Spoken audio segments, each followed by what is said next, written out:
가족의 갑작스러운 사망 이후 받게 되는 사망보험금, 당연히 내 돈이라고 생각하셨나요? 보험금을 비상속인이 전액 납부하지 않아서 보험금을 받아도 되는지, 혹시 나중에 세금 폭탄이 날라오지는 않을지 불안해하시는 분들이 많습니다. 오늘은 사망보험금을 둘러싼 민법과 세법의 차이부터 억울하게 세금을 내지 않기 위해 반드시 체크해야 할 핵심 쟁점 11가지를 정리해드립니다. 저는 15년 직장 생활 이후 부산에서 세무사로 개업하여 상속증여세, 양도세, 세무기장을 전문으로 하고 있습니다. 지금부터 상속재산인 보험금에 대해 자세히 설명드리겠습니다.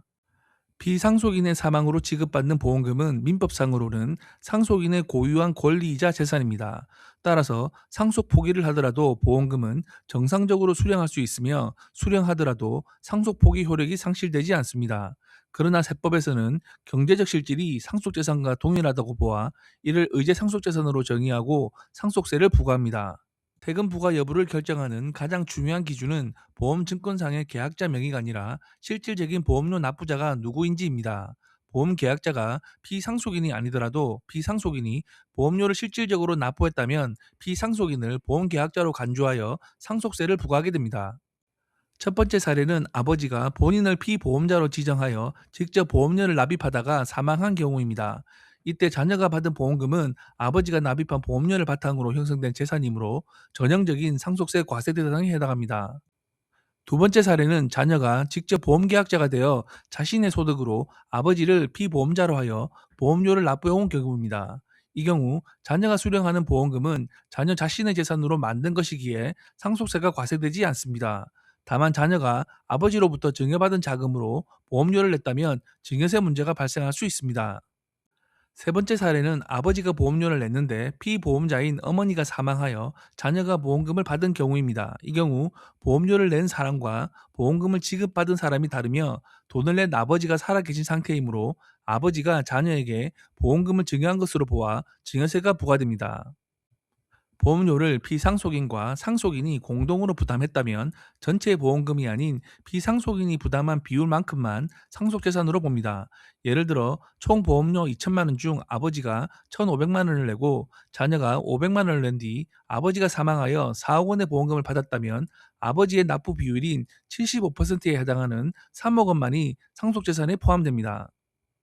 수익자 지정 방식에 따라서도 세금이 달라집니다. 보험 계약 시 수익자를 특정하지 않고 법정 상속인으로 지정한 경우 유족들이 상속인 간 협의를 통해 보험금을 최초로 나누는 것은 증여세 과세 대상이 아닙니다. 이는 법정 상속분에 따라 보험금을 나누어 가지는 것으로 인정되기 때문입니다. 가장 주의해야 할 점은 수익자가 특정인으로 지정된 경우입니다. 예를 들어 수익자가 장남으로 되어 있는데 수령 후 어머니나 다른 형제에게 나누어 준다면, 이는 장남이 자신의 고유 재산을 가족에게 증여한 것으로 보아 증여세가 부과됩니다. 지정 수익자의 보험금은 민법상 협의분할 대상이 아니라는 점을 명심해야 합니다. 수익자가 며느리나 손자 등 상속인이 아닌 자라면 세법은 이를 유증으로 봅니다. 이 경우 상속공제 종합한도 계산 시 해당 보험금이 차감되어 전체 상속세가 늘어날 수 있고, 특히 손자가 수령할 경우 세액의 3, 40%가 할증 부과되므로 주의가 필요합니다. 다만 유증을 포기하고 상속인들이 최초로 협의분할한다면 증여세는 과세되지 않습니다. 직원을 대상으로 단체 보험 계약을 체결한 후 해당 직원의 사망으로 인하여 상속인이 보험금을 지급받는 경우 비상속인이 실질적으로 보험료를 납부했는지 여부에 따라 상속재산 포함 여부를 판단합니다. 회사의 단체 순수 보장성 보험 계약을 체결한 경우 회사가 부담한 보험료는 비상속인의 근로소득이므로 상속재산에 해당합니다. 사망보험금은 유족의 소중한 자산입니다. 납부 주체와 수익자 지정 방식에 따라 세금 차이가 크므로 상속세 신고 전 반드시 전문가와 상의하시기 바랍니다. 상속세는 준비한 만큼 절세할 수 있습니다. 상속세 신고 전 세무사와 상담하여 최적의 절세 방향을 찾으시기 바랍니다. 상속세 세무 상담이 필요하신 분들은 안내된 연락처로 문의하시기 바랍니다. 지금까지 안재홍 세무사였습니다. 감사합니다.